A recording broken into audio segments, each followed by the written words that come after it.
Kuivaa ja kuoretonta koivuhalkoa on tungettu kiuas täyteen ja kiuas on nyt sytytetty. Löyly on lämmitetty. Me olemme istuneet peflettien päälle ja on aika äänittää NHL-löylyt podcastia. Tässä studiossa istuu Janne, virallinen asiantuntija, sekä minun vieressäni on Tuomas, johtava fanalyytikko. Tuomas, mistä tänään puhutaan?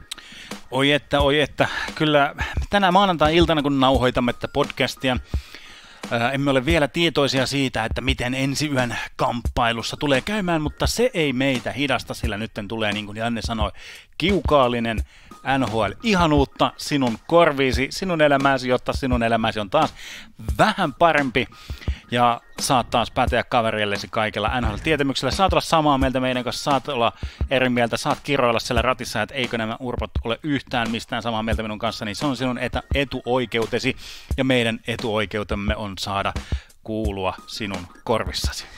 Kyllä, ja kuten Tuomas sanoi, me emme siis tiedä vielä, mitä on tapahtunut, mutta se ei siis tavallaan meitä haittaa, koska meillä on tämä kristallipallo tässä. Kyllä. Ja ennen kaikkea, ei mitään poppakonsteja, me ollaan siis asiantuntijoita.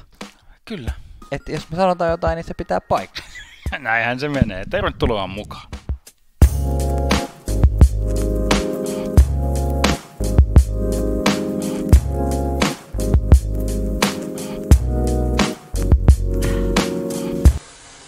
Ja kuten NHL-löylyjen vakio kuuntelijat tietävät, niin NHL-löylyt alkavat tämän intron jälkeen Pikalöylyt-osiolla, jossa käydään läpi uutisia NHL-otsikoita tässä viimeisen viikon varrelta. Sitä ennen kuitenkin sanotaan tässä vaiheessa jo, että pari viime jaksoa oli meillä tämmöisiä etänauhoituksia ja jotkut sen kuulikin ja antoi meille palautetta, että oli vähän äänenlaatu huonompaa kuin aikaisemmin ja valitamme suuresti tätä tietenkin.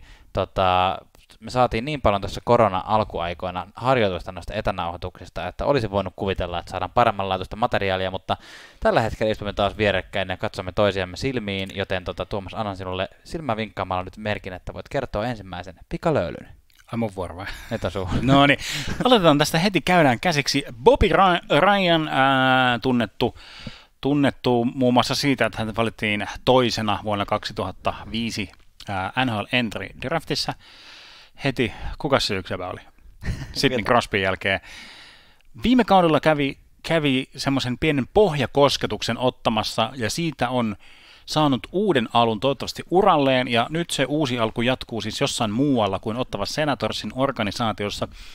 Ottawa Senatorsin laittoi sen siis waiverseihin, eli kuka tahansa olisi saanut sieltä poimia sen Bobby Ryanin itselleen, mutta kääntöpuolena olisi se, että sieltä olisi tullut tämä valtava 7,2 miljoonan sopimus mukana. Se sopimus oli liikaa Ottavalle, se tuntuu olevan myös liikaa muulle NHL-yhteisölle, joten Bobby Ryanin sopimus ostettiin ulos. Uskon vahvasti, että NHL-ura jatkuu.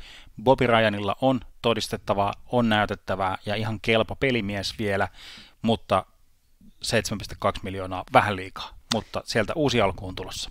Kyllä. Uusia alkuja ja uusia maisemia on monilla muillakin nyt tässä ilmaantunut muutaman päivän sisällä. Patrick Hörnqvist itse asiassa virallisesti Pittsburghissa pari Stanley Cupia tuossa viimeiset vuosina käynyt voittamassa. Kaupattiin Florida Panthersin organisaatioon.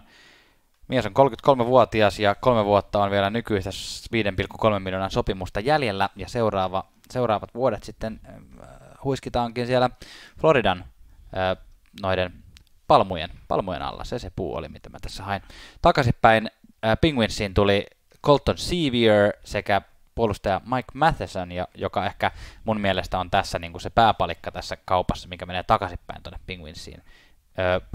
Hyvä puolustaja, 26-vuotias, 6 vuotta itse asiassa vielä jäljellä sopimusta, jonka on tehnyt aikanaan Floridan kanssa 4,875 miljoonan dollarin sopimus. Ehkä hieman ylihinnoiteltu, mutta Mike Mathesonilla on myös ihan potentiaalia ja on hyvä pitkän aikavälin sijoitus mun mielestä Penguinsille. Onko sulla jotain sanottavaa näistä toppareista? No kaikki ei ole ihan yhtä mieltä, samaa mieltä, että mä kans näen sen semmoisena ihan hyvänä. Ei ole tähti, ei ole ihan luuseri, mutta on muutamia kommentteja, mitä toimittajaltakin on, että kyllä tälle on myös naureskeltu tälle niin kuin Matheson kaupalle, että mitähän hittoa ne oikein meinaa tällä Mathesonilla tehdä. Kyllä. Hornqvistissa sulla oli jotain kirjoitettu tonne. No joo, siis julkisuuteen levisi kuvat niin Patrick Hornqvistin naapuri tuolta Pittsburghista oli ottanut sellaiset kuvat, kun nämä uutiset levisivät, niin samalla levisivät myös Patrick Hornqvistin varusteet. Hän oli kaikki tämmöiset niin kuin, Penguins related, siis niin kuin kaikki, missä oli Penguinsin logoa, että oli kassit, housut, hanskat, tämmöiset, niin kuin, ainakin siinä kuvassa, en tiedä oliko ihan kaikki varusteet, mutta oli viskottu siis pihatielle. Eli ilmeisesti oli aika lailla tunteisiin mennyt tämä vaihto. Hornqvistillähän siis on tämä no trade clause olemassa hänen sopimuksessaan, että ilman hänen lupaansa tätä tradea ei siis oltaisi tehty. Ja tässähän tulikin jotain tällaista pientä hämminkiä, ikään kuin julkisuuteen jo tuli niin kuin tieto siitä, että tämmöinen trade tulee, mutta sitten se vähän vedettiin takaisin. Mutta se tapahtui kuitenkin. Sitten julkisuuteen sanottiin, että kyse oli jostain vakuutuksiin liittyvistä asioista. Vähän ehkä veikkaan, että tällä varusteiden heittelyllä ja tällä niin kuin julkisuuteen vähän venähtäneillä informaatiotulolla niin on joku yhteys olemassa. Hornqvist on sanonut, että kun sain tietää, että Pittsburgh ei halua minua ja Florida haluaa minut, niin siitä valinnasta tuli aika helppo minulle ja perheelleni. Olen superinnoissani siitä, että minä voin mennä sinne ja auttaa heitä voittamaan vähän pelejä. Et ilmeisesti tämä niin kuin on ollut kova paikka Patrick Hornqvistille ja hänen perheelleen, joka on asettautunut sinne Pittsburghiin. Kyllä. Mitäs sitten Rangers Detroit tekivät kauppaa? Kyllä, Mark Staal, joka oli mun mielestä kyllä ihan olennainen osa tuota Rangersin menestystä tässä loppukauden aikana, kaupattiin. Sitä ei välttämättä edes ihan kaupattu, vaan hänet annettiin siis Detroit Red Wingsiin.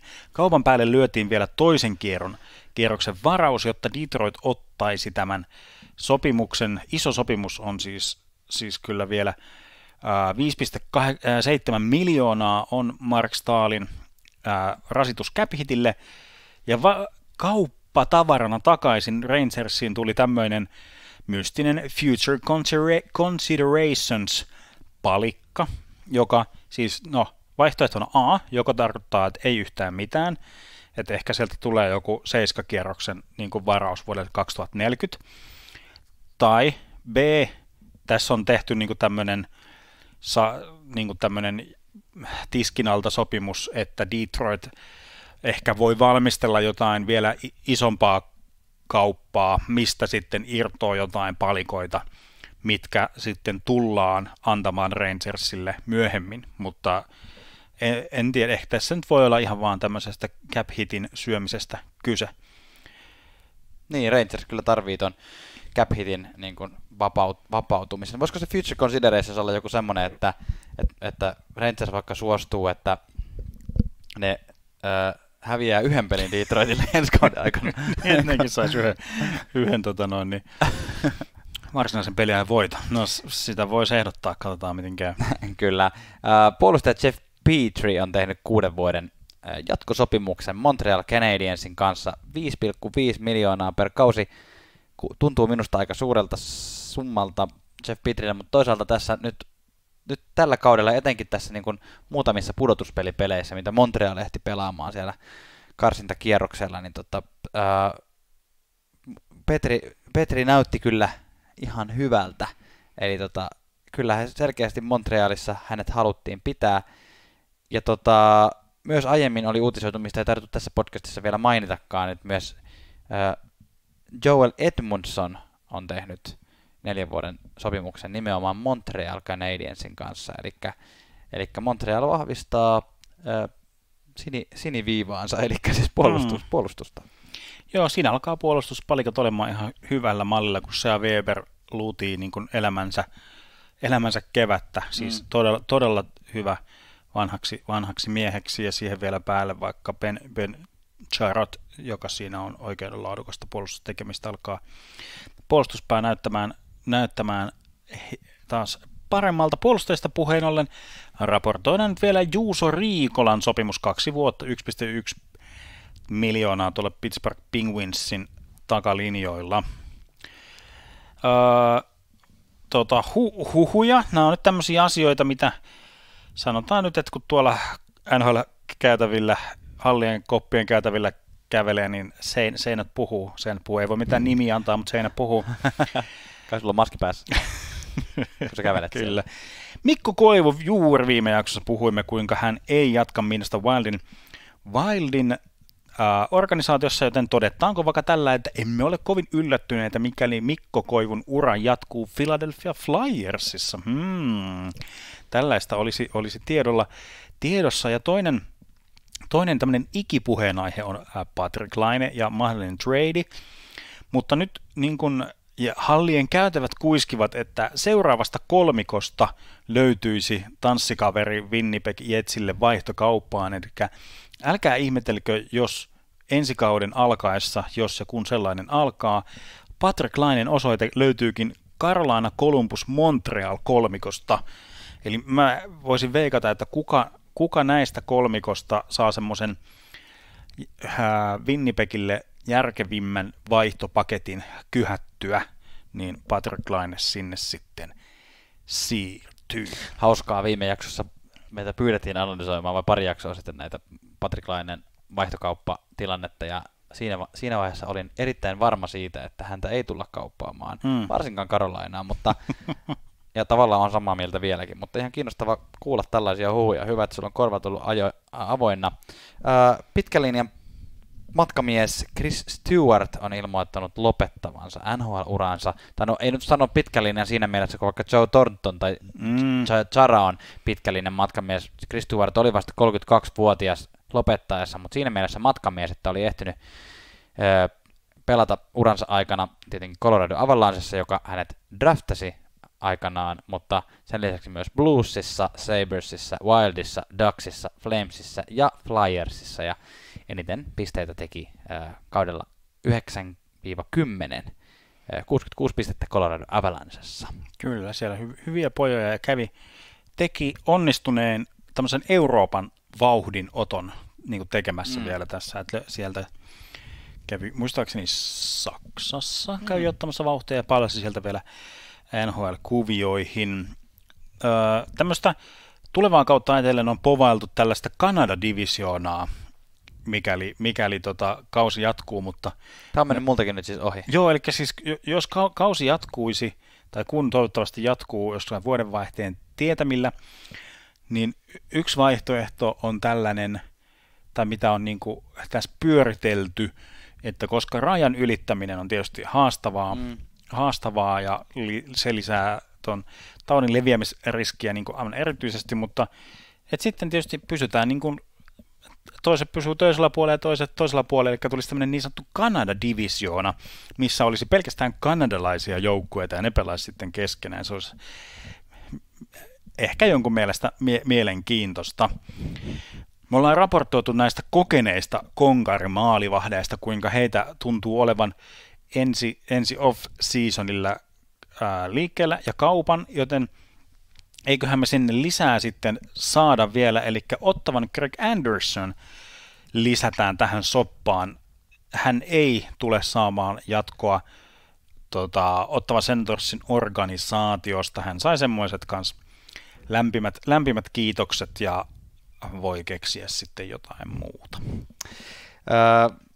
Paul McLean, tai seuraavana uutisena Paul McLean, joka oli, onko se edellisen kerran ollut Ottavassa valmentajana, onko se ollut välissä jossain muualla? Se ehkä oli välissä jossain muualla, mutta päävalmentajana oli Ottavassa. Juuri sitä mä nyt tässä ainakin muistelin, koska muistan sen hienon kuvan, missä oli joku fani pukeutunut täsmälleen samanlaiseen asuun kuin Paul McLean, laittanut samanlaiset viiksetkin. Ja just näin meemin, että toivottavasti Toronto Maple Leafs palkkasi oikean Paul McLeanin näistä kahdesta. Nimittäin Toronto Maple Leafs palkkasi Paul McLeanin valmennustiimiinsä. Kokenut herrasmies, eli varmaan jonkinlaista hyötyä Torontolle tässä tulee. Joo, kyllä. Onko vielä jotain? Otetaanko me noita päivämääriä vähäsen tästä lyödään eetteriin, eli 6.10. on siis tämä draftin ensimmäinen kierros. Sitä seuraavana päivänä on sitten seuraavat kierrokset. Nämä buyout-ikkuna on siis jo alkanut, kuten saatiin tietää tämän Bobby Ryanin yhteydessä. Ja se tulee sitten, se on muutaman viikon tässä käynnissä, päättyen siis siihen, tai tämän ensimmäinen buyout-ikkuna päättyy siis 8. lokakuuta, jolloin 7. lokakuuta on myös päivä, jolloin on deadline sille, että joukkueet saa antaa näitä qualifying offerseja, eli mätsätä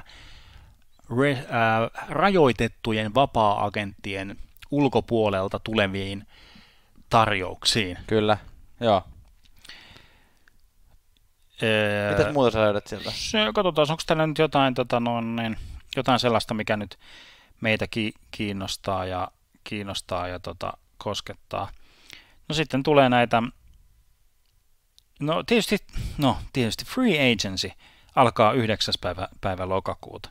Ehkä nyt siinä on nyt meidän tämmöiset päivämäärät, mitkä sinun on hyvä kuulija, kannattaa kirjoittaa omaan taskukalenteriisi, että pysyt sitten ajan hermolla ja osaat katsoa uutisia oikeana päivänä. Teksti TV, sivu 235. Yes. Tässä vaiheessa heitämme välilöylyä ja menemme sitten keskustelemaan Tampa-Dallas-sarjasta.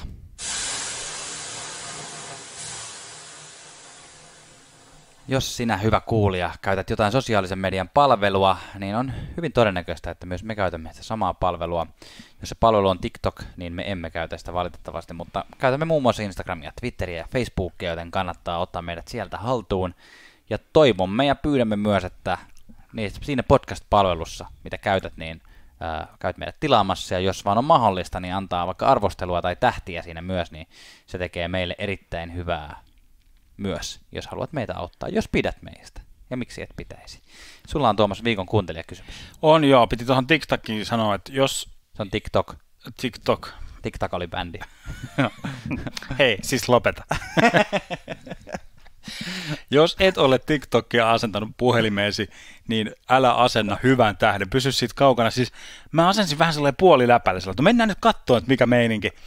Sitten mä huomaan, että mä oon jossain 4 tunnin kaninkoloissa jostain katon jotain rakennusvideoita ja miten saumataan jotain kylpyhuoneen lattioita. Siis mä oon katsonut niin paljon TikTok tämmöisiä raksavideoita, että mä voisin ihan missä tahansa, koska tahansa, pistäkää viestiä, mä voin tulla rakentamaan ihan mitä vaan. Mä oon katsonut TikTok-videoita. Mutta kuitenkin parempi niin kuin se, että nyt rupesi ilmestyä semmoisia Tuomaksen tanssivideoita sinne TikTokiin. No niitä saamme odottaa vielä hyvän tovin. Semmoinen kuuntelijakysymys tuli tuossa, tapasin yhden toivottavasti tulevan kuuntelijan viikonloppuna, ja kysymys kuului, hän kysyi, että osaanko kertoa, että mikä siinä nyt on, että venäläiset maalivahdit ovat tulleet ja tehneet tuhoaan NHL-kaukalossa, eli venäläisten maalivahtien tuleminen. Sitten mä olin sellainen hetken aikaa, no en mä tiedä. Mutta hyvä kuulija, jos sinä tiedät, miksi venäläiset maalivahdit ovat tekemässä tuloaan, pistä meille viestiä. Me voidaan ottaa vaikka off-sesongilla vähän joku tämmöinen teemajakso tähän liittyen. Maalivahdit ovat lähellä NHL-löylyjen sydäntä, joten ehkä niistäkin saadaan jotain puhetta. Mutta nyt todellinen kuulijakysymys menee sillä tavalla, että off-season tulee ja tulee maksimissaan muutaman pelin päästä. Minimissään 1, maksimissaan 2. Kyllä, tämä on tätä matematiikkaa, mikä on myös meidän lempilajimme. Off-season tulee. Mitä sinä, kuuntelija, toivoisit NHL-löylyjen tiimoilta tälle off-kaudelle? Haluatko, että pitäkää lomaa, jos olet sitä mieltä, voit käydä senkin kirjoittamassa. Jos jotain tiettyjä teemoja kaipaat, niin jotain, ja ihan mitä vaan, kaikki palautteet varmasti luetaan, mihinkään ei mitään vastata, mutta kaikki varmasti luetaan. Yleensä vastataankin, hei. No vastataan, aika hyvin me vastataan kyllä kaikki. Kyllä. Mutta sitten, kuten tuossa ihan alussa sanoimme, niin tilannehan on siis se, että me äänitetään tätä niin kuin yleensä äänitetään maanantai-iltana, mutta poikkeuksellisen tilanne on se, että maanantai- ja tiistai välisenä yönähän on nyt pelattu sitten Dallasin ja Tampan välinen ottelu, eli me emme sitä vielä tiedä, mikä sen tulos on ollut, onko Tampa jo nostanut Stanley Cupia, onko joku jo oksentanut sinne pyttyyn ja minkälaisia juhlia on vietetty, vai mennäänkö seiskapeliin. Te olette meitä viisaampia, mutta kuten tuossa alussa sanottiin, niin jaksakaa nyt ihmeessä kuunnella, sillä meillä on kyllä hyviä pointteja tästä sarjasta jo tähän asti ja hyviä ennustuksia tietysti siitä, että mitä meidän mielestämme tulee käymään. Tuomas, mitä sä nyt niin olet nostanut tästä sarjasta, jossa katsot niin finaalisarjaa tähän asti? No ihan ensimmäisenä mä tässä toivoin, että mä ennustin, että Dallas 5, ja nyt kun mä sitä ennustusta katon, niin vähän ehkä hupaisalta vaikuttaa, mutta mun jatko oli silleen, että mut toisaalta aivan sama, kunhan menee seiskapeliin. Joten se on vielä mahdollista, sitä toivomme. Mutta näistä mun muistiinpanoista, mä oon siis tuosta kakkospelistä eteenpäin, mä oon siis kirjoittanut tällaisen, että tämä tuomaritoiminta mua hämmentää jotenkin ihan, ja se tuntuu olevan erityisen suosiollista tuolle Tampa Baylle, ja että Dallas sai mitä ihmeellisimpiä jäähyjä. Koetko, että ei sano tämän täysin ilman suomilaseja?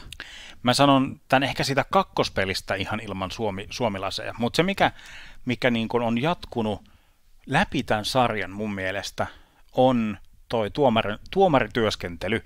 Ja mä mietin nyt tähän jaksoon valmistautuessa, siis nukkumaan mennessä aina mä mietin, että onko se niin kuin tarpeellista niin kuin valittaa tästä tuomarityöskentelystä, onko siitä mitään iloa kellekään, niin kuin, sitä mietin juuri tällä hetkellä itse. Kansalliseen radioon juttelen siitä, että miten mua tää aivan, kun nää ei osaa. Mutta sitten mä mietin sitä tältä kannalta, että tuomarityöskentely on osa tätä peliä. Ja tuomarityöskentely saadaan ottaa ihan yhtä lailla niin kuin analyysin ja arvostelun alle kuin mikä muukaan. Me saadaan analysoida ja arvostella niin kuin joukkueiden, mitä ne tekee, niin kuin nämä toimistotyypit tekee, minkälaisia päätöksiä he tekee, niin kuin se saadaan asettaa analyysin ja arvostelun alle. Pelaajien pelaaminen totta kai ja niin kuin valmentajien valmentaminen, niin mun mielestä myös tuomarityöskentely saadaan asentaa analyysin ja kritiikinkin alle. Varsinkin jos vaikuttaa siltä, että se niin kuin oikeasti on vaikuttanut pelitilanteisiin. Muistetaan viime vuoden just tämä legendaarinen Vegasin ja Sharksin välinen, jossa tuli heppoisesti jäähy. Tai otetaan tästä sarjasta nelospelin jatkoaika, jossa Jamie Benn sai jäähyn, jonka aikana Tampa teki maalin ja voitti tilanne ei päätynyt 2-2, vaan 3-1 Tampalle. Ja sitä kritisoivat, varsinkin tietysti Dallasin pelaajat kritisoivat tätä tämän jälkeen. Ja huomasin muun muassa lainauksen, olisiko ollut Joe Pavelskilta, joka sanoi, että kyllä se vähän kieltämättä ottaa päähän, että Jamie Benn hengittää niin kuin vastustajan päälle ja vastustaja kaatuu siitä. Ja niin kuin, se on sen verran pieni hipaisu siinä. Että Tyler Johnson kaatui siis. Tää niinku, siis aina iltaisin kun menen nukkuun, mä katson hidastettuna tätä samaa pätkää. Ben ottaa Tyler Johnsonia niinku koskee olkapäähän. Okei, pitää ottaa huomioon, että Tyler Johnson on 4 päätä Beniä lyhyempi, että sillä että kyllä lapset menee rikki helposti. Mutta että siis ihan siis ei NHL-tason pelaajan pitäisi kaatua tolla tavalla. Siis siis Jamie Benn sai jäähyn kampittamisesta. Siinä ei niin kuin ollut kampittamista lähelläkään mikään niin kuin asia, ja ihan käsittämätön, ja se oli sellainen, ja siis niin kuin kääntien tekemä mutta se tuomarilinja ei pelkästään se, tavallaan se sekoilu jatku, mutta ehkä se myös vähän myös tasottu, eli tosi semmosia niin kuin mitä mä luulen, että on tapahtunut, kun tuomarithan on kanssa tuolla kuplassa. Ne. Ja todettakoon nyt vielä ääneen tässä kohtaa, niin kuin for the record, tuomaritkin ovat vain ihmisiä, mutta se on nyt osa tätä peliä, että näitä juttuja tapahtuu. Tuomarit ovat kuplassa, heillä on tylsää, mutta joka toinen päivä onneksi tulee niin kuin näitä myös NBA, tai konferenssifinaalit on nyt niin kuin menossa, ja finaalit on siellä alkamassa kanssa. Teikö ne tuomarit, ne on kattonut vähän ehkä liikaa noita NBA-playoffeja. Mulle täällä tää totista analyysiä sulta tulossa. joten nyt on siis ihan niin kuin tämmöisiä koripallo niin kuin sääntörikkomuksista tullut jäähyjä. Siis tämä Bennin askeleet.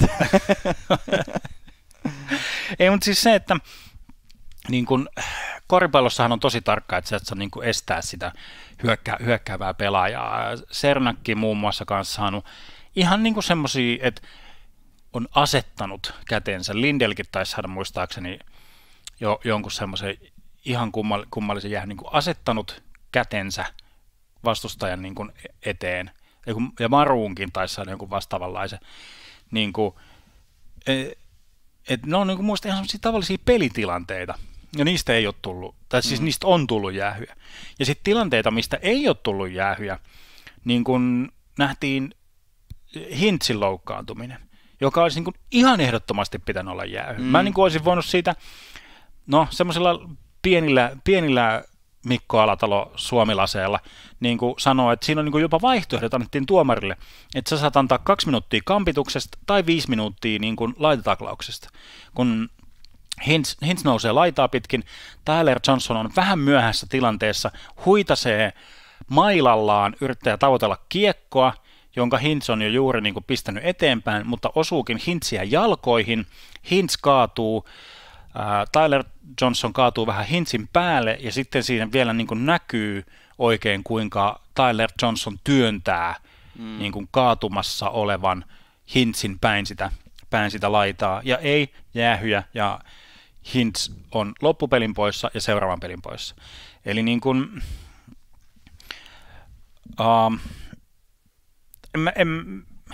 en mä tiedä, miten tätä nyt niin kuin vetää yhteen, mutta tuntuu, että tuomarin toiminta tuntuu olevan jotenkin nyt epälinjassa. Niin, joo, ja herättää ainakin minussa tunteita. Mulle tuli semmoinen olo, että voitaisiin hypätä tässä. Meillä oli myöhemmin tässä meidän käsikirjoituksessa muutamia tilastoja tsekattu jälleen tästä sarjasta, ja nyt kun puhuttiin tuosta tuomaripelistä, niin jotta todistamme sen, että tuomaripelillähän siis on merkitystä, niin mehän puhuttiin siis viime jaksossa siitä, että miten erikoistilanne pelaaminen, kun me ennakoitiin tätä sarjaa, että erikoistilanne pelaaminen tulee vaikuttamaan isosti tähän sarjaan, ja siinä vaiheessa se näkökulma oli enemmänkin se, että Dallasin ylivoima oli ollut selvästi parempaa, 10% parempaa kuin Tampa Bayn tähän asti. Kyllä. Ja nähtiin se, että jos tämä jatkuu samalla tavalla, niin Dallas tulee rokottamaan Tampa Bayta tästä aika paljon. Mutta tämähän on kääntynyt nyt siis päälaelleen, ja tällä hetkellä, kun Dallas on saanut noita ehkä hieman helppoja jäähyjä, niin Tampa on se on ollut ehkä isoin ratkaiseva tekijä tässä, mikä on saanut niin kuin Tampan Tampa on hallinnut monia tilastoja tässä. Kyllähän Tampa on yleisesti ottaen ollut niskan päällä tässä sarjassa, mutta Tampan ylivoimaprosentti tähän asti tässä sarjassa on ollut 37,5. Et nyt on niin kuin klikannut. Ja sitten taas päinvastoin Dallasilla ylivoimaprosentti on ollut vain 6,3%. Niin. Et Dallasilla on taas jotain tapahtunut, tai voi olla, että se on Tampan alivoima nelikon niin kuin hyvyyttä, että Dallas ei ole siinä onnistunut, mutta että jos tulee epätasaisia huonoja jäähyjä, niin ne helposti kostautuu. Kyllä, ja jos tähän nyt käyttää tätä sun kehittämää 100 teoriaa, niin kuin että toi alivoimaprosentti plus ylivoimaprosentti, jos on yli 100, se on hyvä, mutta jos se jää alle 100, se on huono. Ja nythän siis, jos mä tästä nopeasti niin kuin tätä yritän, kuten sanottua, matematiikka on just meikän lempijuttui, mitä harrastan aina iltaisin ennen kuin menen nukkumaan, niin siis Tampan tämä suhdeluku on jotain yli 130. Kyllä, ja päinvastoin taas sitten se on tuossa noin niin kuin 70 luokkaa tuossa Dallasilla. Niin, eli tämä on nyt semmoinen niin kuin aika niin kuin paljastava statistiikka. Ja nyt nämä niin kuin näitä finaaleja, kun me ruvettiin analysoimaan tai ennakoimaan, niin mä kerron siitä, että miten mun mielestä näyttää ihan karselta ja hirveältä se Dallasin ylivoima. Ja nyt nämä luvut, ikään kuin myös luvut, kertoo sitä samaa, mitä se peli näytti. Eli se on niin kuin ihan, ei Dallasi niin kuin, no niin kuin 6,3, ei ne saa niin kuin kirjaimellisesti mitään aikaiseksi niille. Voi olla ylivoimia, että ne saa niin kuin 0-1 laukausta, tai maksimissaan 3. Ja nyt taas jos pysytään tässä tilastoasiassa, niin tämä taas on tosi kummallinen statistiikka siinä mielessä, että Dallasin laukausprosentti on ollut tämän finaalisarjan aikana selkeästi parempi kuin Tampa Baylla. Eli Tampa Bay tekee ylivoimasta maalia, Dallas tekee maalinsa tasakentällisin, ja siis tällä hetkellä sarjan aikana maalithan on ollut niin, että Dallas on tappiolla vain yhdellä maalilla. Tampa on tehnyt sarjan aikana 16 maalia, Dallas 15 maalia, vaikka laukaukset on mennyt niin, että Tampa johtaa 140-95. Eli siis puolitoistakertainen määrä laukauksia. Kyllä, ja tämä kertoo kyllä sitä kuvaa, mutta tiedätkö mitä? Nyt niin kun Dallas on iskenyt kultasuoneen, ja nyt on niin kun ymmärretty ja oivallettu, ne on niin kun keksinyt, ne on ihan Da Vinci-koodina siellä ollut päällikkönä, että nyt on niin kun keksitty. Dallas on keksinyt, miten he saa joka ikinen kerta maalin Vasilievskille. Ainoa juttu, mitä pitää tehdä, itse asiassa kaksi kaavaa. Siis tää on nyt on niinku... Onko toinen kaava se, että Perry on maalilla ja se runnoo? Ja vähän myös jalan kautta. Siis tää liittyy siihen toiseen. Ensimmäinen kaava on se, että ensin Dallasin kärkihyökkääjän pitää olla yksin, sillai. Ei saa olla, ketään mun Dallasin pelaaja ei saa olla lähelläkään. Hänen pitää tulla ensin niin kuin 1-2 pelaajan välistä, ja että hän on niin kuin 1-1 tilanteessa niin kuin Tampa Bayn puolustajan kanssa. Kyllä. Ja Dallasin hyökkäävän pelaajan täytyy laukoa ensin sitä puolustajaa päin, ja siitä jatkolaukauksesta menee aina maaliin. Mä itse asiassa olin katsomassa Dallasin reenejä tuossa yksi päivä, niin ne reenasi siis sitä, että miten voi laukoa vastustajan jalkaa niin, että se tulee takaisin. Okei, no niin, aivan. Eli tässä on niinku semmoinen varma maalipaikka, miten Dallas niinku saa aina maalin. Jotta mä voin vähän vedä tätä vakavan suuntaan, niin sä siis nyt viittaat siihen, että Klingberg ja Kiviranta on tehnyt tässä sarjassa täsmälleen samanlaiset. Joo, identtiset maalit. Noin. Toinen on se, että tulee unohdetuksi yksin lähelle maalia.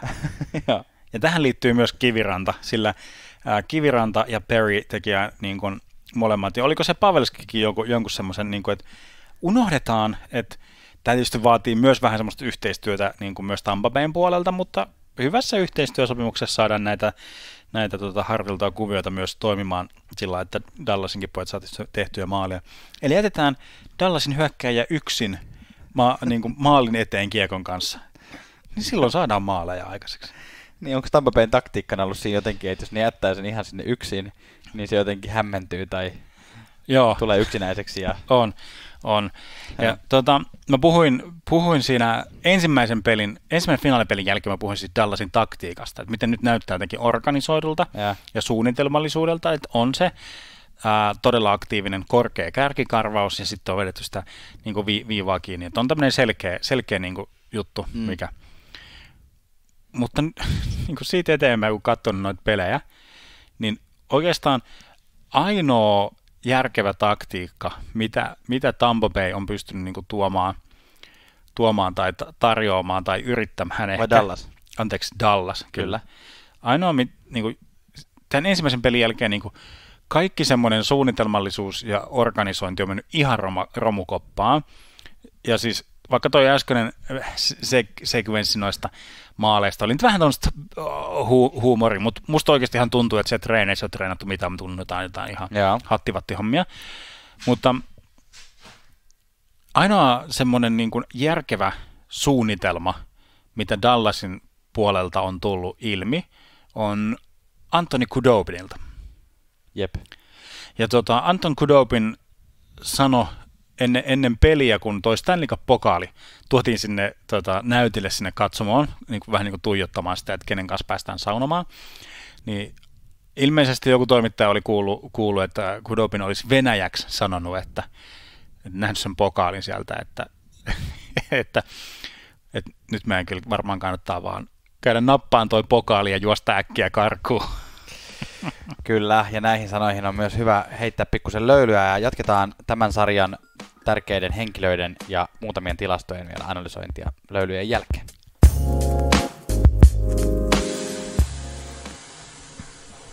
Oikeastaan ainoa tilasto, missä Dallas johtaa, niin on aloitusvoitot.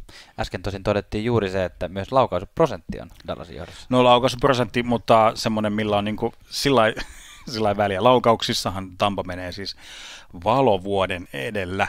Se on kyllä totta. Dallas on voittanut enemmän aloituksia melkein joka pelissä. Ja mä katsoin tuossa noita statseja, niin mikä on huvittavaa myös se, että Dallasilla on yli 50 aloitusprosentti omassa päässä ja hyökkäyspäässä. Joo. Mutta keskialueen aloituksessa Dallasilla on alle 50% aloitusprosentti. Okay. Eli tavallaan se on niinku, tietyllä tavalla niissä tärkeimmissä aloituksissa Dallas on ottanut niinku niskalenkin. Joo. Ja tuossa voi nyt olla ehkä, niin kuin, että vaikka kaikki, jotka on niin kuin seurannut näitä pelejä, niin on kyllä nähnyt sen, miten ilmiselvää se on, kuinka Tampa on kontrolloivampi, hallitsevampi, dominoivampi suorastaan. Siitä ei ole niin kuin mitään niin kuin epäselvyyttä, kumpi tässä on niin kuin ollut niin kuin niskan päällä. Ja itse asiassa hauska kommentti oli Tyler Seguiniltä.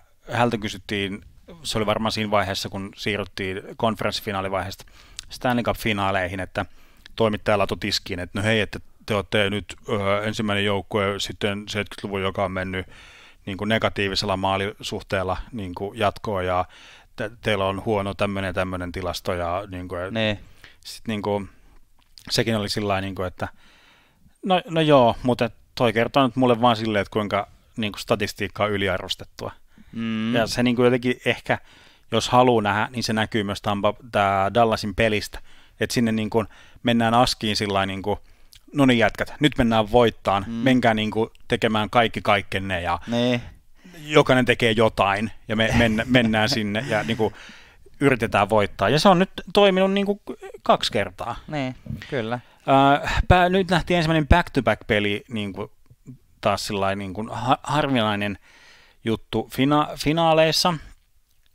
Joskus aikaisemmin on sitä nähty, mutta ei niin kuin ainakaan 10 vuoteen. Ilmeisesti pelaajien kautta oli hyväksytetty tämä back-to-back, ja tuntuu, että kaikki haluaa tuolta kuplasta nyt vaan veke niin nopeata kuin mahdollista. Back-to-back, kyllä mä sanon, että se näkyy tuossa niin kuin viimeisimmässä pelissä, että nyt on niin kuin pelin jälkeinen peli kyllä, että varsinkin tuntuu, että Victor Hedman, joka on ollut dominoiva niin kuin pelaaja presenssiltään tuossa sarjassa, nyt oli yksi, varsinkin kun hän kerää niin kuin eniten peliminuutteja joukkueestaan, niin oli niin kuin hänen pelaamisessaan jaloissaan näkyy toi back-to-back. Mutta Hedman, Janne, mitäs nostettavaa siitä? No on. Tässä voidaan nostaa muutamia pelaajia, jotka on ollut nyt silleen tulleet niin kuin nousseet erityiseen suureen niin kuin spotlightiin tässä finaaleissa. Ja Hedman on kyllä mun mielestä ollut yksi niistä, että jos tässä niin kuin ennen finaalien alkamista aika monet puhuu, että jos puhuttiin vaikka Conn Smythe Trophy voittajista, eli pudotuspelien arvokkaamman pelaajan palkinnon voittamisesta, niin aika monet nosti just tietenkin Dallasin puolelta Heiskasta ja Hudobinia, ehkä Jamie Benniä myös. Tampan puolelta nostettiin Vasilevskia, nostettiin Braden Pointia. Kyllä sä esimerkiksi, sä oot viisas ihminen ja myös Hedman fani, niin sä nostit Hedmanin, mutta nyt munkin papereissa Hedman on nyt näyttänyt todella vakuuttavalta tässä finaaleissa, erittäin jykevä niin kuin puolustuspäässä, että siitä ei niin kuin vaan yksinkertaisesti niin kuin ihan hepposesti mennä ohi, hallitsee kyllä vastustajia aika huolella siellä, ja sen lisäksi niin kuin se, että 10 maalia pudotuspeleissä on 3. eniten maalia puolustajalta koskaan. Niin, kyllä. Ja ei mistään hepposista joukkueesta tai hepposista puolustajista kyse aiemminkaan ollut, että Paul Caffey 85 vuoden Edmontonissa, joka oli mestaruusjoukkue, tehnyt 12 maalia, ja Brian Leetz 94 vuoden Rangersissa, joka oli myös mestaruus. Ei ollutkaan, hetkinen, onko mä kirjoittanut väärin vuoden? 94. Oliko Rangersilla vai? Messier Tikkanen, niin. Joo, olihan se silloin. Montreal oli 93, kyllä. Kyllä, niin mutta mitäs toi Janne Niinimaa? Oliko se tuossa listalla? Siis joo, Janne Niinimaa on tietysti, se on kaikilla mun listoilla, mitä mä kirjoittelen aina kun mä menen nukkumaan, muun muassa semmoisilla listoilla, että parhaan näköiset NHL-puolustajat. Sä alat nyt kanavoimaan meikäläistä hyvin vahvasti, että katsellaan vähän NHL-pelaajien ulkonäköä ja iltaisin mietitään asioita. Kyllä mä kans niin kun mä oon pumpannut Victor Hedmanin renkaita tässä jonkin aikaa, ihan kun hän sitä tarvitsisi multa, mutta Vasiljevski on päästänyt muutamia semmosia semihelppoja maaleja. Niin kuin se, että Vasiljevski on pelannut tosi hyvin, mutta niin kuin jotenkin se, että mikä ton niin kuin vitospelin, oliko se vitospeli ekan erän jälkeen, Vasiljevskin torjuntaprosentti oli joku 33 tai jotain siis tällaista. Ja tietysti se on haastava paikka maalivahdille, kun niitä laukauksia tulee niin vähän. Mutta jos miettii vaikka jotain sellaisia 2011 Tim Thomasia, niin tuntuu, että se ei ole mahdollista tehdä maalia. Mutta Vasiljevski ei vaikuta niin semmoiselta niin käsittämättömän hyvältä, että hänelle ei saisi maalia. Että on mennyt muutamia semmoisia, joten siinä, niin kun, ja nyt vielä korostan, että Vasiljevski on ollut ihan tosi hyvä. Mutta, että jos puhutaan, että kuka on niin kun se kaikista kirkkain tähti, jos Point tekee seuraavassa pelissä niin kun hattutempu. Niin, varsinaisella peli hattutempu ja jatkoajalle 2 maalia, niin siinä tapauksessa sitä voidaan niin kuin jakaa tonne Pointin suuntaan. Mutta kyllä mä sanon, että tämän vuoden playoffien arvokkain pelaaja on ruotsalainen puolustaja. Näin se on. Ja Pointista puheen ollen, niin toinen pelaaja, jonka haluan nostaa, ei ole Point, vaan on henkilö, joka on jakanut nyt jotenkin salakavalasti mun mielestä päätynyt jakamaan pudotuspelien maalipörssin kärkitilaa, eli siis Joe Pavelski, Little Joe, Captain America, Dallas Starsissa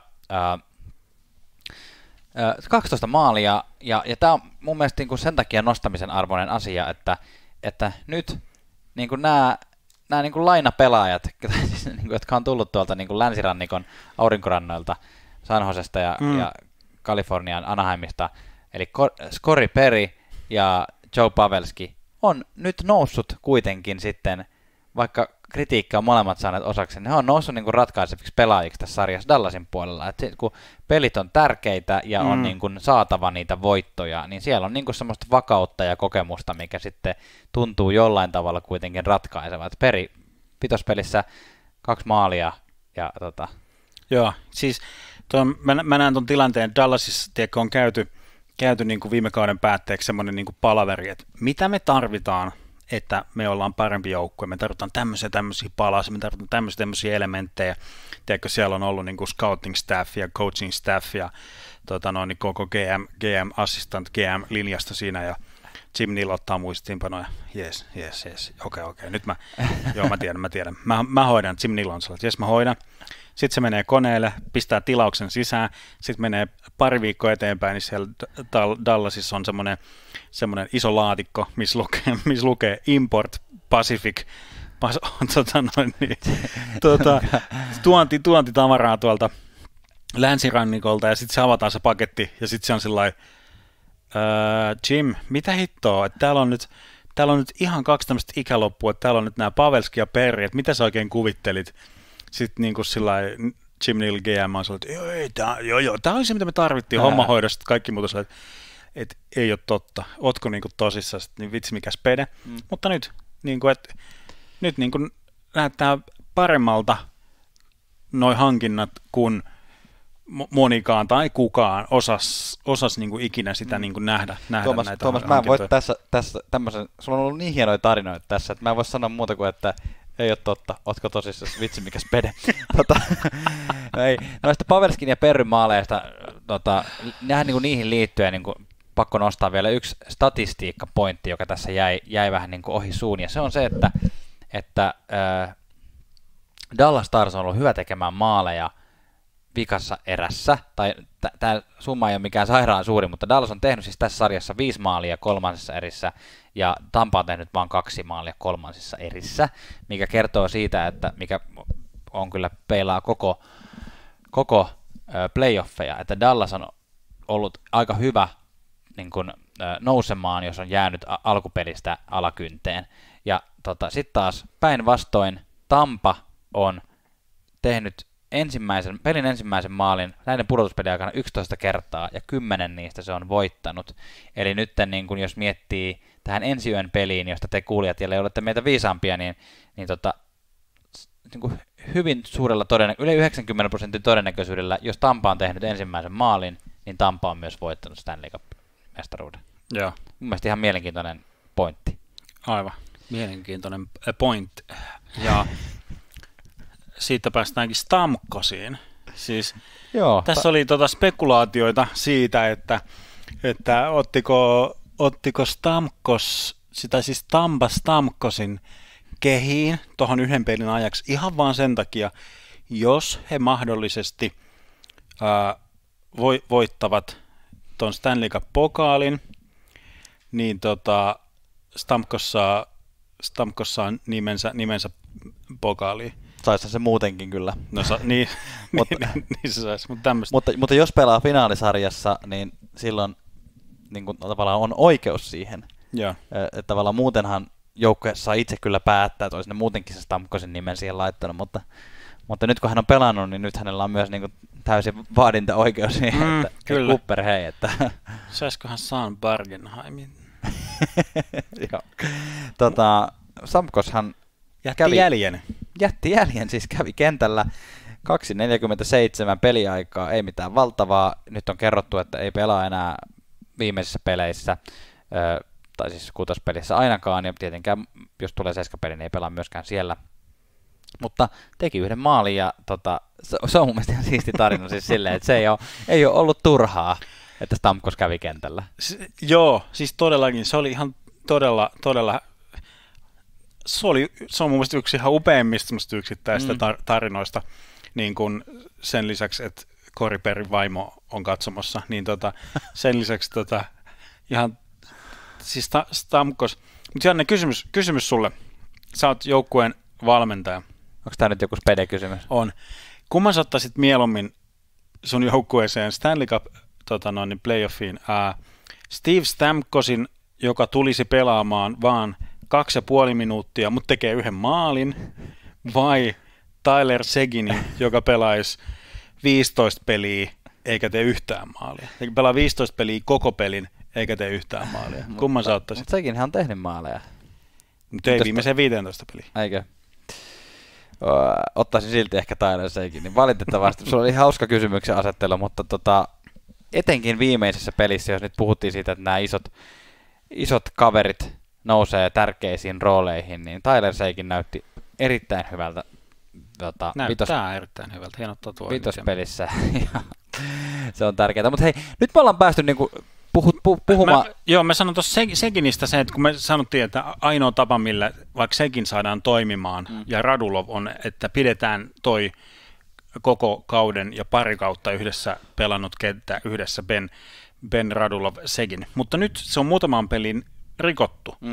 Ja nyt niin kuin tuntuu, että se niin kuin löytyy, että Pavelski lyötiin siihen Benin ja Radulovin keskelle, ja tämä Segin Perri kaksikko on niin kuin toiminut oikein hyvin, ja sitten siinä on Kiviranta niin kuin höyläämässä ja taklaamassa. Kiviranta on löytänyt ihan uuden semmoisen fyysisen levelin tässä ja mun mielestä mulla ei ole mitään statistiikkaa, tämä perustuu ihan mun tämmöiseen niin kuin, ihan hajuaistinvaraiseen tutkimukseen, mutta että jos Tampa Bay menee johtoon, niin peli on todella paljon fyysisempää. Se, että jos Dallas menee johtoon, niin peli ei muutu niin fyysiseksi. Tuntuu, että ikään kuin Dallas jahtaisi sitä johtoasemaansa fyysisellä pelillä, ja Tampa puolustaa johtoasemansa fyysisellä pelillä, ja Dallas jahtaa johtoasemaa fyysisellä pelillä. Mutta Dallas suojelee peliään niin kuin semmoisella nopeudella ja karvaamisella. No, luotetaan sun hajuaistiin tässä asiassa, mutta nyt hyvä kuulija, jos olet kuunnellut tänne asti, niin kiitos siitä, varsinkin jos Tampa on voittanut juuri Stanley Cupin, niin kiitos siitä. Voi olla, että jos me vaan saamme sen tehtyä, niin teemme vielä tiistai-aamuna aivan pientä loppuraporttia, mikäli Tampa on voittanut, mutta katsotaan, se optio meille jätetään, että semmoista emme tee. Kuitenkin otetaan tässä vaiheessa vielä katsaus sinne kristallipalloon, jotta te saatte sitten nauraa meille, kuinka väärässä me olimme, joten Tuomas, minkälaisen prosenttimahdollisuuden annat Dallasille vielä tässä vaiheessa, että he voivat päästä tästä seuraavasta pelistä 7-peliin, entäs että voi voittaa Stanley Cupin, ja siihen vielä tämmöisenä niin kuin pohjustuksena, että mehän kysyttiin Instagramissa ennen tämän sarjan alkua, että mitä meidän seuraajat on tästä mieltä, niin sanotaan, niin kuin, että ihan pienesti painottui sille puolelle, että 7 pelissä Dallas voittaa tämän, eli se on vielä mahdollista. Se aluksi näytti ihan todella siltä. Dallasin on pitänyt käyttää siitä neliapila-padasta, eli siitä onnenkantamoisesta niin kuin ihan kaikki, ja vähän vielä lainatakin ensi kauden puolelta. Et kyllä niin kuin Dallasille pitää, niin kuin, kuuntele tämä, Dallasille pitää osua kaikki tähdet kohdalleen, että he saa niin kuin yhtään niin kuin maalia, johtoasemaa tai jatkoaikavoittoa. Mä annan sille semmoisen, nyt mä lyön tästä, se, että menee 7-peliin, niin mä annan 30% mahdollisuuden, ja se, että Dallas voittaa 7 pelissä, niin mä annan niin kuin 12,5% todennäköisyyden tällä kohtaa. On se kolme voiton raapiminen putkeen on mistä tahansa playoff-sarjassa todella vaikeaa. Pitääkö munkin antaa prosentteja? No anna prosentteja. Sillä välillä kun mietit, niin siis mä katsoin sitä Tampa Bayn peliä ja jos mietin niitä heikkouksia, me annettiin heikkouksiksi se, niin kuin, että mahdollisesti kakkosmaalivahti, joka on pelannut ihan sikahyvin kauden aikana, niin kuin se olisi se heikkous, että tavallaan tuossa ei ole niitä heikkouksia, mutta että niin kuin, Dallasilla niin kuin ne pitää osua joka ikinen asia niin täydellisesti niin kuin kohdilleen, että se voitto tulee, niin siksi mä näen se jotenkin niin, tavallaan nyt on niin kuin osunut niin monta kertaa, niin kohdilleen kuin voi osua, niin sen takia niitä voittoja on. Mikä, Janne, on sun virallisena asiantuntijana nyt prosentit tälle? No koska mun mielestä 7 ottelun sarjan sulkeminen on, miten se suomeksi sanotaan, lopettaminen, siis se, että kun sä oot johtoasemassa, sun pitää saada se viimeinen voitto otettua. Se on mun mielestä, se on vaikeeta, ja se todistettiin tuossa viimeisessä pelissä, ja etenkin nyt, kun panoksena on se Stanley Cup niin kuin voitto, niin kyllä. Se on oikeasti yllättävän vaikeeta, niin minäpäs nyt annan rohkeana poikana ihan 50-50 chanssin, että tästä saatetaan aivan hyvin mennä vielä 7-peliin, niin kuin ennustinkin tuolla aikanaan, niin, mutta jotenkin se suuri paino on kuitenkin sillä Tampan puolella niin vahvasti, että sitten kun ollaan 7-pelissä ja kaikki puhuu, kuinka nyt on kaikki auki ja nyt kumpi tahansa voi voittaa, niin sitten Tampa tulee ja näyttää, että kuitenkin se prosentti tippuu sinne 20% huitteelle sitten Dallasin mahdollisuus enää voittaa. Kyllä. Tässä nyt me jäämme jännityksellä seuraamaan sitä, että toteutuuko tämä Detroit Red Wings profetia tästä, että pisteennätyksen jälkeisellä kaudella ollaan Stanley Cup-voittajia. Tässä on niin kuin, tämä 2 universumin paralleeli on nyt yhdistymässä tulevina öinä. Se jäädään nähtäväksi, että miten tässä käy, vai saako Pavelski himoitsemansa kannunsa vielä vietäväksi kotiin. Käykää kommentoimassa meille, mitä toivotte NHL-löylyiltä off-seasonin aikana. Ja Janne sanoo vielä, että... Eikö mä olin, tiedätkö sen meemin, missä on itkevä Michael Jordan? Tiedän. Mä näin semmoisen kuvan, missä oli Joe Thorntonin naamaa potaroitussa itkevän Michael Jordanin naama. Ja sitten että Joe Thornton, kun hän miettii, että Pavelski pääsee nostamaan kannan. Niin, että hänenkin olisi kannattanut sen sijaan, että hän jatkaa ikuisesti Sharksissa. Kyllä. Ja tämä yllättäinen pysähtyminen tähän jaksoon tuli siitä syystä, että nyt tosiaan olemme seuraavassa aamussa jo. Tässä on tulevaisuuden Janne, eli tiistai-aamun Janne omassa yksinäisyydessään. Ja katsoin äsken tuon viimeisen ottelun tästä Stanley Cup-sarjasta, jossa Tampa kävi hallitsemassa hieman Dallas Starsia, ja tosiaan se näytti niin yksipuoliselta Pitkälti oli Tampan hallussa tuo peli. Vasilevski otti 0 pelin ja ne asiat ratkaisivat sitten myös tässä ottelussa tietyllä tavalla, mistä me tässä jaksossa aikaisemmin puhuttiin. Eli Tampa oli se joukkue, joka teki ensimmäisen maalin ja Tampa teki sen kaiken lisäksi hyödyntäen sitä omaa vahvaa ylivoimaansa. Ja kukas muukaan siellä kentällä silloin ylivoimamaalia tehdessä oli kuin Victor Hedman, ruotsalainen härkä, joka sitten ottelun päätteeksi nappasi Stanley Cupin lisäksi myös Conn Smythe Trophy-palkinnon arvokkaammalle pelaajalle jaettavan palkinnon hartioilleen. Hän kyllä sen ansaitsi ja ehdottomasti näin. Ja kun tuossa lopussa sitten katsoi Tampa Bay Lightningin juhlimista, niin kyllä mulle tuli semmoinen olo, että kyllähän Tampa Bay on nyt vuosia tätä odottanut ja kyllä he sen sitten lopulta niin kuin ansaitsivat. He olivat koko sarjan yhtenäisempi, he olivat koko sarjan niskan päällä, he olivat hieman parempi joukkue. Koko ajan Dallas joutui vähän tulemaan siellä perässä. Ja kun iloitsen tässä nyt Tampa Bayn puolesta, niin samalla laitoin myös Tuomakselle viestin, että onko sulla jotain kommentoitavaa tästä viimeisestä ottelusta. Ja Tuomas minulle vastasi sitten muutaman minuutin pullopostiviestillä, eli ääniviestillä, joten tehdään nyt sitten tämän jakson loppuun vielä niin, että otetaan tähän Tuomaksen pikaiset fanalyysit tästä kutospelistä ja Dallasin tulevaisuuden näkymistä.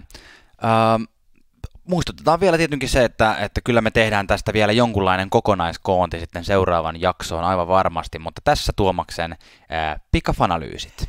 Hyvää Stanley Cupin jälkeistä aikaa. Täältä tulee pikainen pullopostipäivitys Tuomaksen kotistudiolta. Päivitetään tähän nyt jakson päätteeksi vielä tosiaan nämä fiilikset ja fanalyysit tästä viimeisestä finaalipelistä. Tampa Bayn pelin kyllä pystyy tiivistämään, että siinä pelaa joukkue ilman heikkouksia. Jotenkin ihan lattiasta kattoon idästä länteen oli niin kuin sellainen todella varma joukkue ja niin kuin ihan sellainen maalivahtipelistä valmennukseen kaikki osa-alueet oli nyt niin kuin hallussa. Ja tässä viimeisessä kutospelissä vielä se aloituksetkin jopa, joita Dallas on aikaisemmin hallinnut, niin Tampa Baylla oli jotenkin ihan kaikki hallussa. Voidaan ehkä todeta, että se oli sitten Tampa Bayn hyvyyttä, mutta Dallas näyttäytyi todella hengettömänä joukkueena, mikä oli jotenkin vähän jopa hämmentävää, kun toi edellisen pelin jatkoaika, Corey Perryn 2 maalia ja muuta. Joukkue näytti jotenkin tuollaiselta vapautuneelta ja iloiselta, mutta nyt oltiin todella niin kuin jäykkiä ja hengettömiä, eikä sitä kipinää tuntunut löytyvän mistään. Jamie Benn yritti vähän käydä kovistelemassa siellä Tampa Bayn niin kuin maaliedustalla muutamia kertoja, että olisi saanut jollain tavalla sytytettyä tätä joukkuetta, mutta tuntui, että nyt oli kyllä todella märkää puuta uunissa. Voidaan ehkä myös todeta, että Cooper niin kuin ylivalmensi ton Bonesin sillä lailla, että jäi kyllä ihan jalkoihin. Mä niin kuin välillä jäin ihmettelemään Dallasin peluutusta, että kerta toisensa jälkeen siellä on ne samat tyypit jäällä, jotka ei ole saanut koko sarjassa juuri mitään aikaiseksi.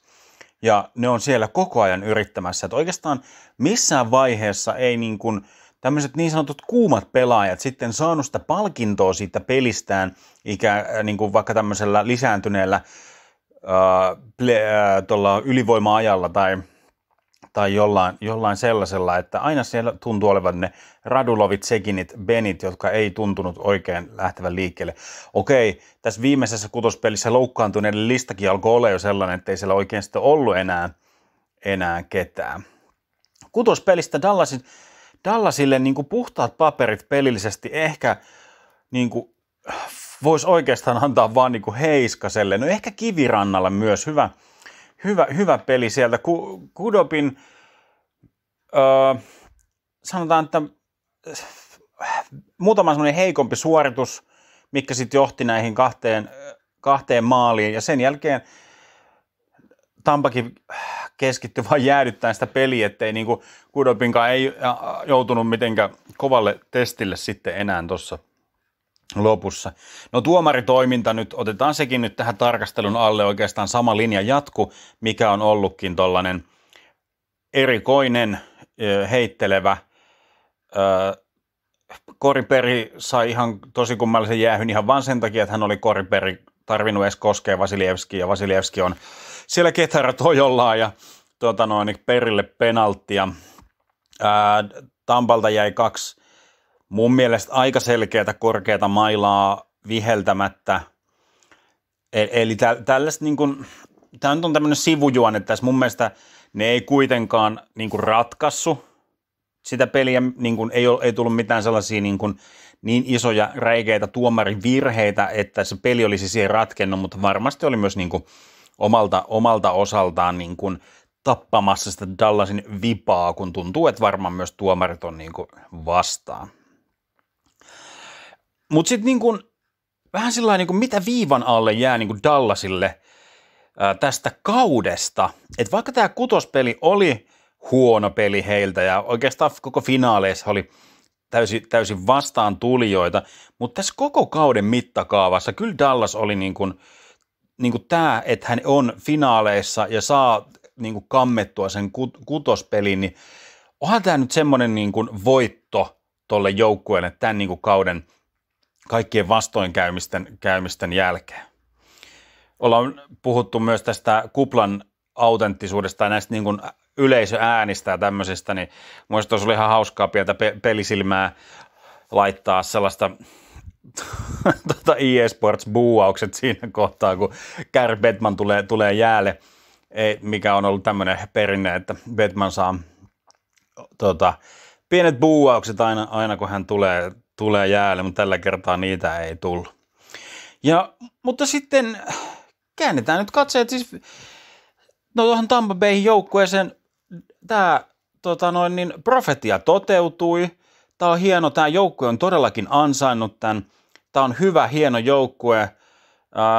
Steve Yzerman ansaitsisi mun mielestä niin kuin nimen tuohon kannuun. Se on kuitenkin tehnyt isoimman työn ton joukkueen rakentamisessa, vaikka on niin kuin GM:n paikalta siirtynyt jo eteenpäin. Että sillä kyllä täytyy antaa tunnustusta sinne Yzermanin suuntaan. Ja oli kyllä todella upea nähdä vielä Stamkos tuolla joukkuekavereiden seassa varusteet päällä nostamassa pyttyä. Joten ei oikeastaan niin kuin voi muuta sanoa kuin, että lähes täydellinen suoritus Tampa Bay, onneksi olkoon. Loistava suoritus. Saa nähdä, tuleeko tästä nyt sellaista monivuotista dynastiaa, kaikki merkit ikään kuin sille olisi, että tämä ei ole mikään semmoinen palapelijoukkue, mikä on niinku rakennettu teipistä ja erikeepperistä, vaan että tämä saattaisi muutamia vuosia pysyä kasassa, että jäädään nähtäväksi. Ja nyt kun tämä ensimmäinen mestaruus on voitettu, niin seuraako sieltä sitten muita? Onneksi olkoon Tampa Bay Lightning Stanley Cup-voittaja 2020.